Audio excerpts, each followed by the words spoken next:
आपको भगवान ने पैर दिए, लेकिन आपके पैरों को कोई बांध के आपको दिव्यांग बना दे, विकलांग बना दे, कैसा आप जिल्लत भरी जिंदगी जिएंगे? पैर होने के बाद भी आप उन पैरों से चल नहीं पा रहे। ऐसी अवस्था उन पक्षियों की होती है। उस ईश्वर ने उनको पंख दिए हैं फैलाने के लिए, उड़ने के लिए, लेकिन आपने उसे कैद कर लिया, बंद कर लिया। वो उड़ नहीं पा रहे, वो दुखी होते हैं। इसलिए कभी भी जिनके पंख हैं उन्हें आप कैद ना करें। इसका बहुत बड़ा अपराध लगता है। हाँ, अगर आप पर अत्यधिक ज्यादा जीवों पर प्रेम करते हैं तो गाय माता को पालिए महाराज। गौ माता की आप सेवा करेंगे तो उन्हें सुख मिलता है और आशीर्वाद आपको मिलेगा। आपको पालने हैं तो ये गलियों के कुत्ते जो होते हैं ना, बेचारे कोई देखता नहीं है, ना रोटी डाले ना कुछ कोई करे, उनको आप भोजन डालिए, उनसे प्रेम करिए जिनको कोई प्रेम नहीं करता। ऐसे जीवों को ले आएंगे, उनकी स्वतंत्रता छीन लेंगे। याद रखिए, आपकी भी स्वतंत्रता छीन ली जाएगी। आपका कोई अधिकार नहीं बनता किसी से किसी की स्वतंत्रता छीनना। इसलिए ऐसी कभी गलती ना करें। मुझे कभी दिखते हैं ना ये तोते, ये सब बंद, मेरा मन करता है पिंजरा खोलूं, उड़ा दो।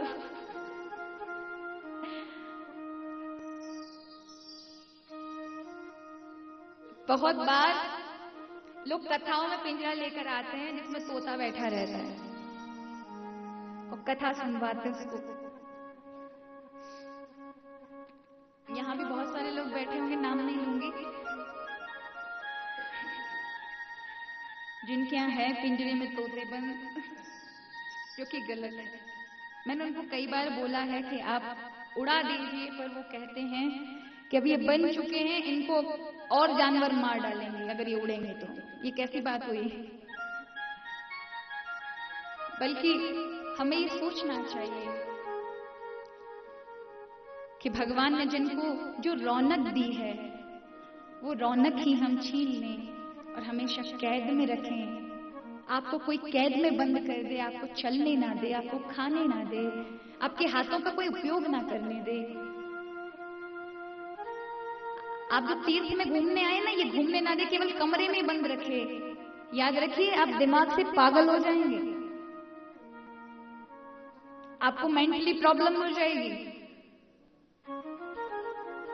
और होता क्या है, जब इंसान किसी चीज में दुखी हो जाता है, वो कमरे में अपने आप को बंद कर लेता है और बस बंद ही रहता है, तो वो दिमाग उसका काम नहीं करता।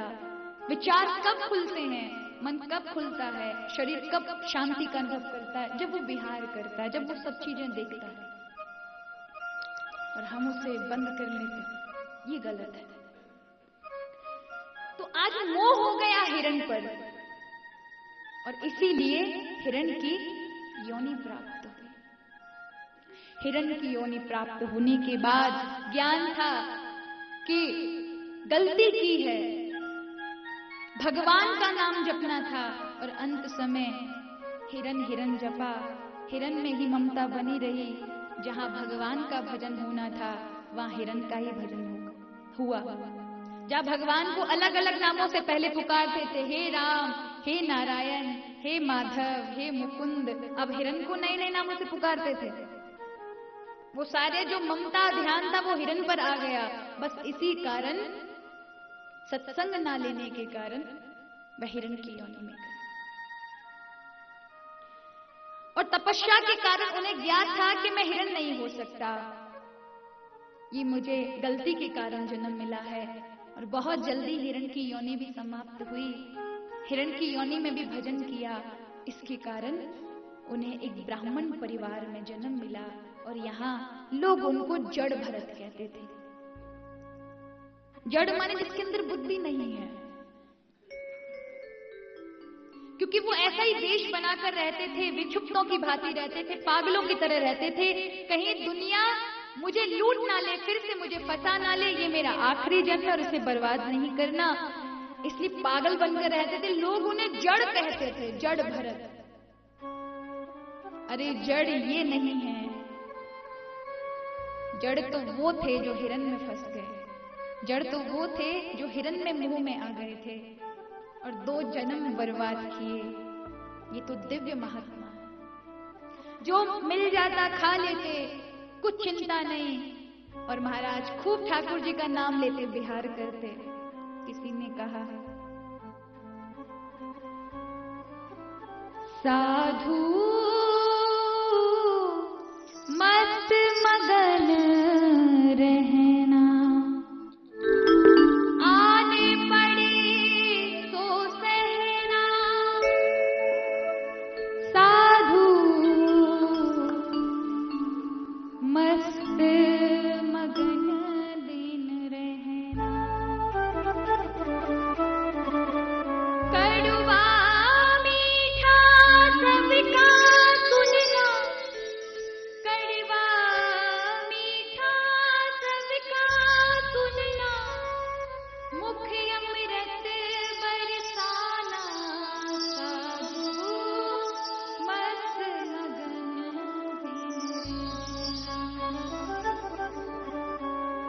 जानी कि सुख को बादल सम, जानी कि सुख को बादल सम, रंग संग छुड़ाना।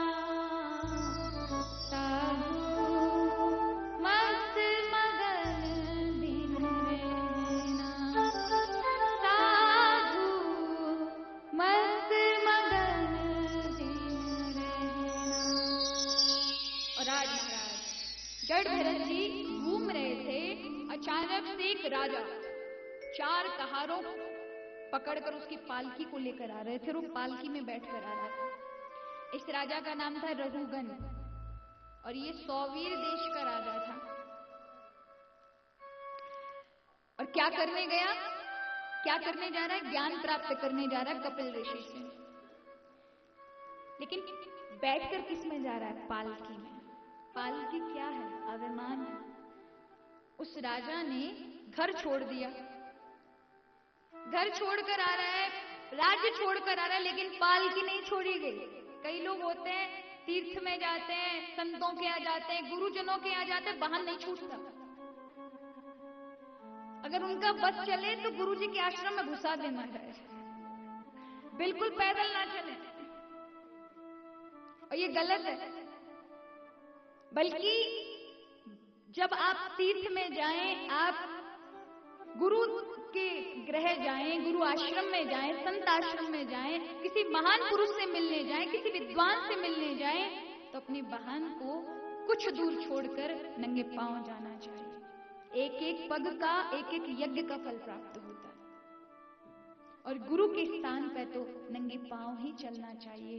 जहां गुरुदेव बैठते हैं, उठते हैं, चलते हैं, वहां की धूल, वहां के कण बड़े पवित्र होते हैं। वहां पर चलने मात्र से तपस्या का फल और ब्रह्म की प्राप्ति होती है। मन शुद्ध हो जाता है, विशुद्ध हो जाता है। अब पालकी कहते हैं अभिमान को अभिमान नहीं छूटता। छूटता है क्या महाराज? कितनी बार हम खूब कथा सुनते हैं, खूब राम कथा, भागवत कथा सब सुनेंगे, लेकिन जब बात आती है तो मैं कभी नहीं छूटता। माना कि शरीर है तो मैं भी है, लेकिन ये मैं की यात्रा एक दिन अंतरात्मा की यात्रा हो जाए कि आत्मा वाला मैं निकले कि मुझे पहचान मैं कौन हूं। लेकिन हमें तो केवल शरीर वाला, ये मैंने किया, ये बंगला मेरा, ये गाड़ी मेरी, ये पिताजी मेरे, मैं इनका बेटा, हमेशा मैं के चक्कर में और हमेशा गिरते हैं। जिस परमात्मा ने दिया उसको भी भूल जाते हैं। किसी ने कहा भैया एकदम ऐसे रहो जैसे एक मुनीम रहता है। मुनीम बन के रहोगे तो बहुत अच्छे रहोगे, सेठ बनकर काम करोगे तो हमेशा पछताओगे। अब आप बताओ, किसी मुनीम को आज तक आपने किसी न्यूज़पेपर में या कहीं सुना, किसी अखबार में सुना कि मुनीम जी को अटैक आया? ऐसा कभी सुना आप लोगों ने? ये सुना होगा सेठ जी को अटैक पड़ गया महाराज। लेकिन मुनीम को नहीं पड़ता, क्योंकि मुनीम को तो हिसाब किताब करना, सेठ जी जाने जो कुछ है इनका माल है, इनका काम। पर हम क्या करते हैं, हम सब सेठ बन के बैठे हैं। ना ना, हम मुनीम नहीं है। और जब प्रभु को सेठ मान लेते हैं, सब उनका है। आप बिल्कुल बैंक मैनेजर की तरह रहिए। बैंक मैनेजर के पास उसकी बैंक में करोड़ों रुपए होते हैं, पर कभी उसे घमंड होता है, अभिमान होता है कि मेरे पास में तो करोड़पति आदमी, क्योंकि उसे पता है ये सब मेरा नहीं है, ये तो संपत्ति किसी दूसरे की दी हुई है, जिसे संभालना है, सहेजना है और उसका अच्छे से उपयोग करना है। वो घमंड नहीं करता। आपको भी वैसे ही रहना चाहिए। ये सब प्रभु का है। कोई कहता है, किसी ने बहुत सुंदर कहा, मैं नहीं मेरा नहीं, ये तन किसी का है दिया, देने वाले ने दिया, वह भी दिया किसी शान से, मेरा है ये कहने वाला बोल उठा अभिमान से। मैं मेरा ये कहने वाला मन किसी का है दिया, मैं नहीं मेरा नहीं, ये तन किसी का है दिया। फिर भी अभिमान। याद रखिए, ये अभिमान ही हमें गिराता है, पतन की ओर ले जाता है। अहंकार नहीं करना चाहिए। रहुगण ज्ञान प्राप्त करने जा रहा, लेकिन अभिमान है, अहंकार है। और जब तक आप अहंकार नहीं छोड़ेंगे, मैं नहीं छोड़ेंगे, तब तक प्रभु नहीं मिलने वाले। प्रभु का मिलना छोड़िए, आप प्रभु के स्वभाव और उससे भी परिचित नहीं होंगे, क्योंकि जब तक मैं है तब तक हृदय में प्रभु नहीं आ सकते, क्योंकि अभी आप ही टिके हुए हैं। जब आप अपने मैं को छोड़कर प्रभु के चरणों में समर्पित करके कह देंगे तेरा ही सब कुछ है, तेरी ही सत्ता है, तो प्रभु वहां विराजमान हो जाते हैं। और ऐसा ही हुआ महाराज। आज रहुगण की एक कहार बीमार हो गया, तो जड़ भरत जी सामने से आ रहे थे। राजा ने कहा इसको लगा लो। और इतना बड़ा तपस्वी महान गुरु जिसने भजन किया, वो कहार की जगह लग गया। अब जो संत महापुरुष होते हैं, वो छोटे छोटे जीवों को देखते हुए चलते हैं, उनका कल्याण करने का सोचते हैं। जड़ भरत जी भी छोटे छोटे जीवों को देख रहे थे, और जैसी चींटियां दिखती उन्हें बचाने के लिए छलांग लगा देते थे। रहुगण को का सिर्फ उस पालकी के ऊपर जो पाटा था उससे टकराया, बहुत तेज लगी। उसने सोचा मैं राजा हूं, मैं स्वतंत्र हूं, ये मेरी ओर देख क्यों नहीं रहा। कहने लगा तू तगड़ा है, मोटा है, ध्यान से नहीं चला सकता, मैं यहाँ का राजा हूं, जानता नहीं मैं तुझे दंड दे सकता हूं, तू मेरी सेवा करेगा तो मैं तुझे पुरस्कार दूंगा, मुझे कौन रोकेगा, मैं स्वतंत्र हूं, मैं राजा हूं। लेकिन जड़ भरत जी ने तो उसकी ओर देखा भी नहीं। अब उसे बहुत बुरा लगा। कोई बड़ा आदमी किसी से बात करे और कोई उसे इग्नोर कर दे, कोई और देखे ही नहीं, तो उसको कितना बुरा लगेगा।